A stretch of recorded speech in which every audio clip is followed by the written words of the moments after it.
The Next Level Rap Star ឈានមកដល់ចំណុចនៃការកត់ត្រាស់ប្រវត្តិសាស្ត្រថ្មីក្នុងវិស័យចម្រៀងរ៉េបប្រជាជនកម្ពុជា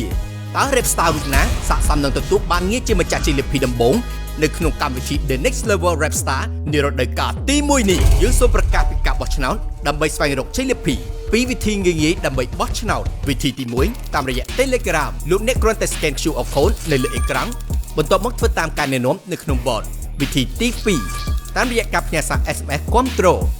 អតិថិជនដែលប្រើប្រាស់ប្រព័ន្ធ Cell Card អាចធ្វើការបោះឆ្នោតដោយវាលេខសម្គាល់របស់បេក្ខជនដែលអ្នកចូលចិត្តបំផុតរួចផ្ញើទៅកាន់លេខ